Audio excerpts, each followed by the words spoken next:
Hello everyone, what is up? It is me, AlbyMTG. For today's video, we again have some more spoilers today for Ravnica Allegiance.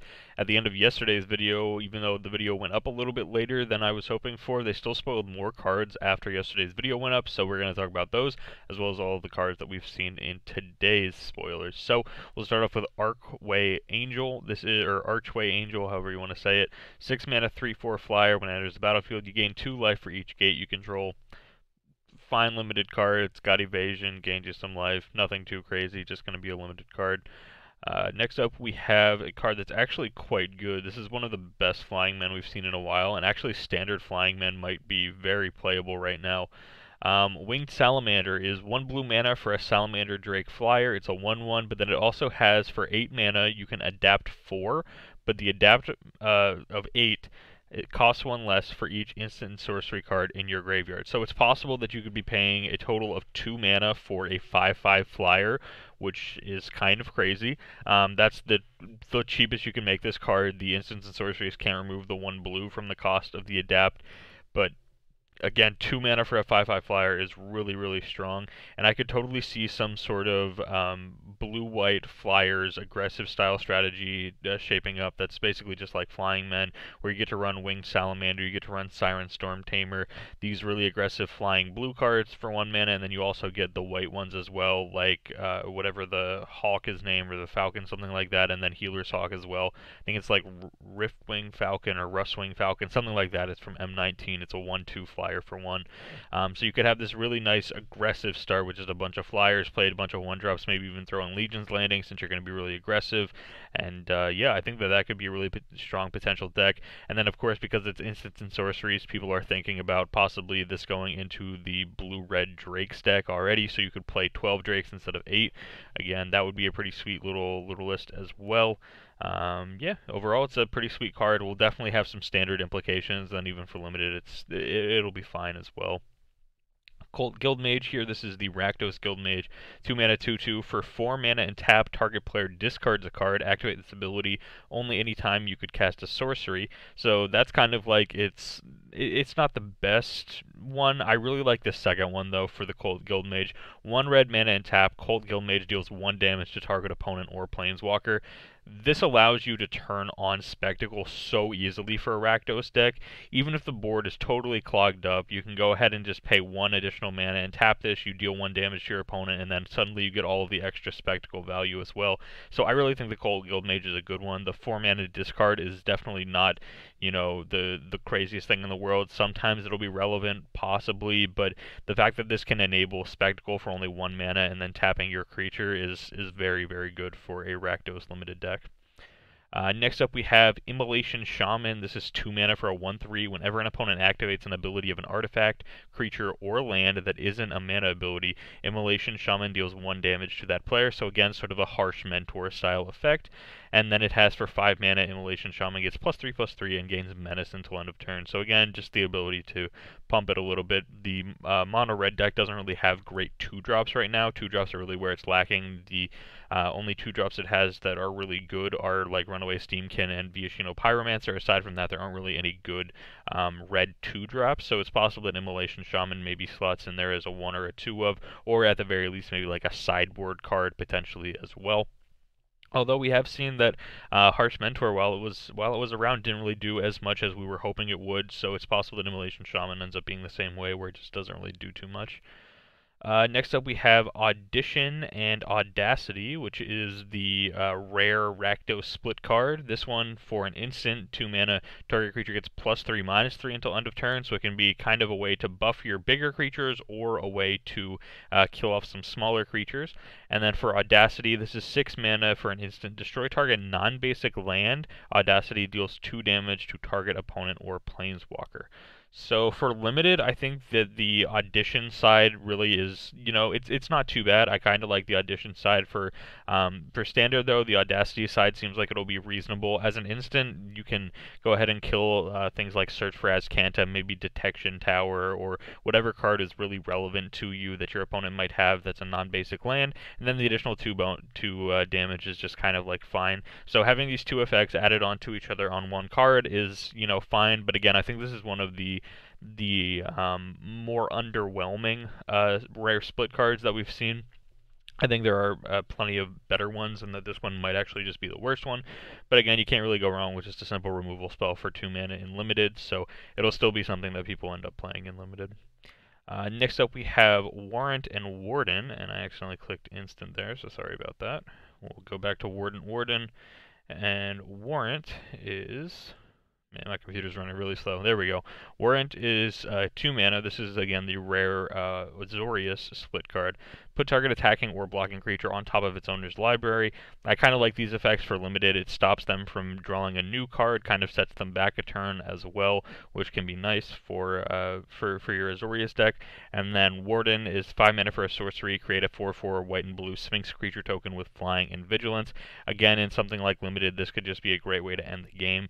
A 4/4 white-blue Sphinx with flying and vigilance can be, again, just possibly the biggest creature on the board. Maybe they don't have a way to deal with flyers or don't have a way to deal 4 damage to it, so it is possible that you could just take over the game and win via the Warden side of Warrant and Warden. But again, I really like the instant side over here too, with just putting an attacking or blocking creature on top of its owner's library, especially if you're casting that on your opponent's creatures. You don't really want to be casting it on your own. Next up is Send It Guildmage. This will be the Azorius one. Again, I like the fact that this one has very cheap activated abilities. We saw this with the Simic Guildmage, but for this one we're seeing it in the Azorius one as well. And I do like that it is so cheap to activate these. For one in tap, you gain 2 life, and then for blue in tap, draw a card, and then discard a card. Pretty good. Not, the craziest effect. The looting ability is going to be the most relevant here, is what I'm assuming. Unless you're against something like Rakdos or Gruul, then you can have the ability to gain life if they're off to a very aggressive start. That's going to be great for Limited if you are Azorius, because Azorius will be significantly slower than like any red deck, for example. But what really is nice here is the fact that we do have a looter in this format. Even if it costs you 1 mana to loot, you're still going to be perfectly fine with that. So, going to be a great card for Limited. Probably nothing in Standard for the Guildmage, but again, for Limited, it'll be great. Alright, this takes us on to today's spoilers here, where we'll start off with yet another rare split card, this one being the Gruul one. This will be Thrash and Threat. So Thrash is 2 mana. Target creature you control deals damage equal to its power to target creature or planeswalker you don't control. So this one is kind of nice. It's sort of like Rabid Bite from a previous set. This one isn't a fight effect, it's just dealing the damage, which can be really nice. And then finally we have Threat here, which is the sorcery side. Create a 4/4 red and green beast creature token with trample. Again, this one costing 4 mana instead of the Azorius one costing 5 mana, because you're only seeing one keyword here. But again, a 4/4 is a pretty big creature. That can just be, really nice. And then even just like for Standard, I think this card might actually be playable. Not like great, but I think playable. 4 mana 4/4 at worst is, or a 4 mana 4/4 with a keyword on it at worst is fine.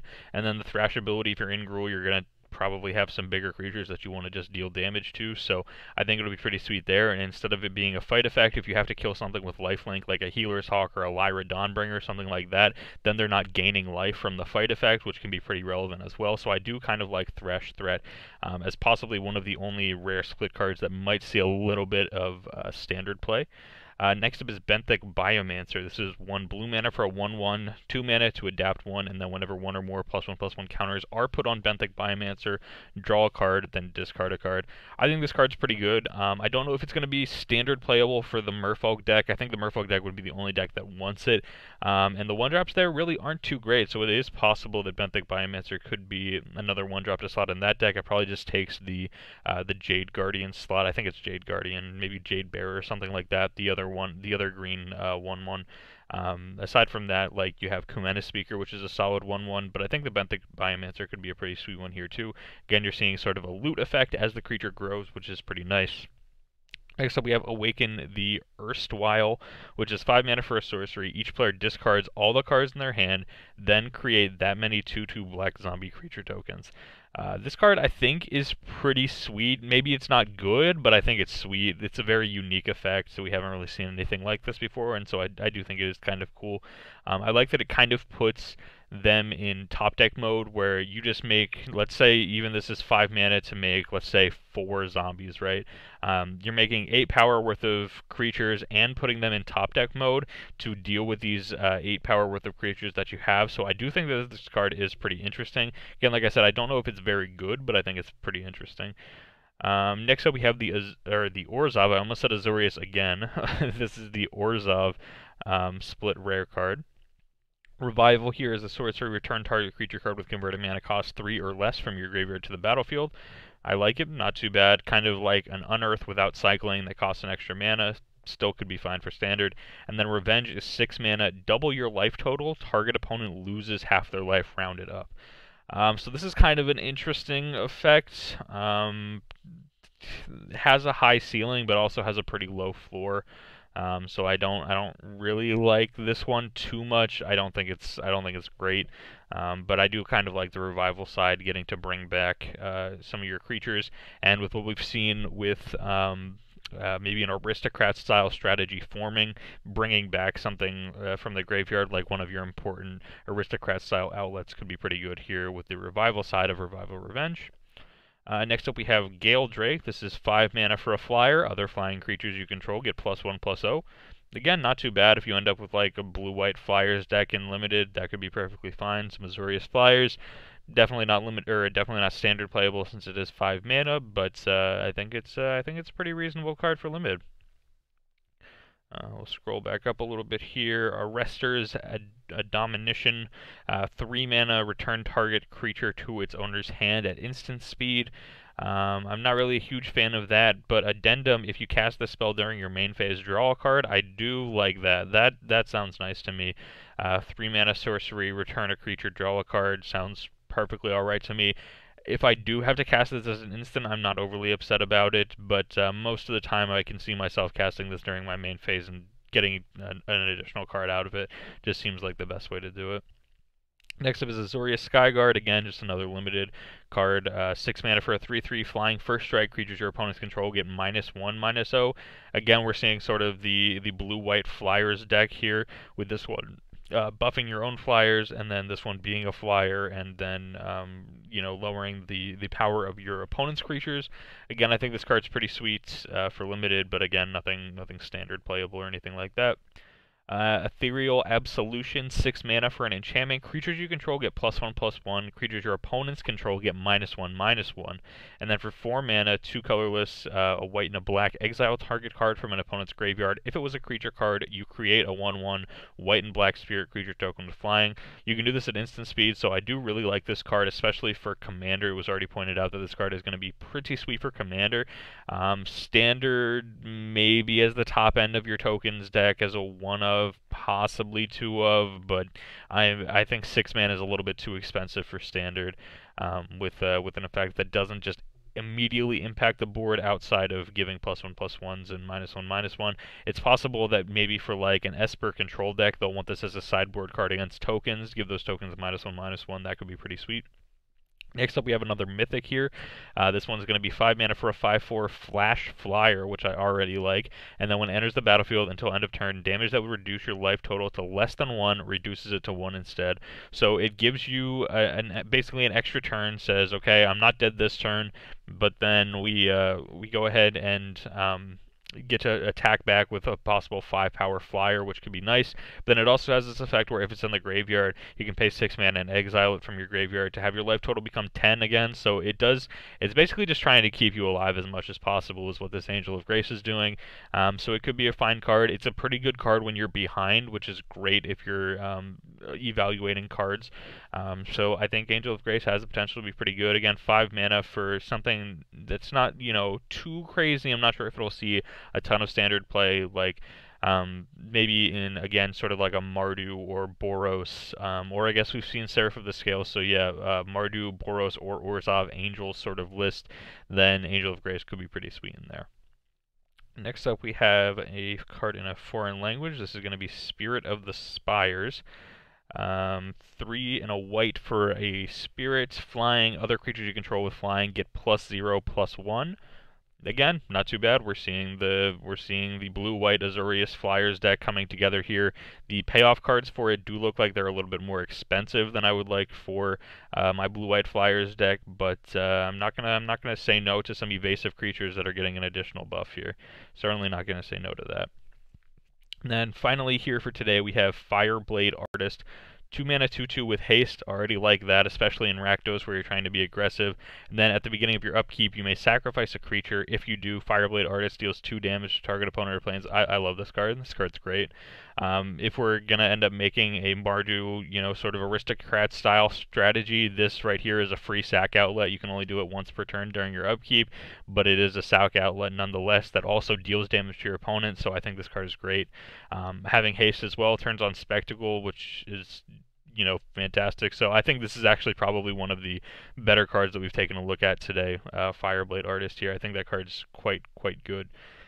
So again, we'll give the page a refresh here, see if anything else got spoiled during the course of the video. Doesn't look like it did. So with that being said, hopefully you guys did enjoy another day of Ravnica Allegiance spoilers. Let me know in the comment section what cards you found today that you think will be pretty good for, potentially your standard decks that you're thinking about making in the future, or for maybe some limited decks that you're hoping to play in the future. Like I said, be sure to let me know. I'll talk to you guys in the comment section, and thank you guys so much for watching today's video. I'll see you guys here tomorrow. Thank you all so much for watching yet another day of Ravnica Allegiance spoilers. At the end of each of my videos, I love to give a huge shout out and thank you to my patrons over on the Patreon page: Jeremy, Rodrigo, Jason, Daniel, Battle of MTG, Down Under MTG, and Jythe Swarren. Support me over on the Patreon page. Greatly appreciate their support. And this weekend, guys, everyone who is a patron will do the Patreon video coming up here soon. I promise. Should be a pretty sweet one, and we'll have some additional giveaways to go along with your usual cards that you guys get every month, so that'll be pretty sweet as well. I think we have some signed Kitchen Thing, some signed Eternal Witness, and I think there might be some other stuff too as well that I'm thinking about giving away for this upcoming one. We're starting off 2019 right with the January Patreon video. So yeah, with that being said, thank you guys so much for watching today's video. Patrons, look forward to your Patreon video coming out this weekend, and I'll see you guys here next time.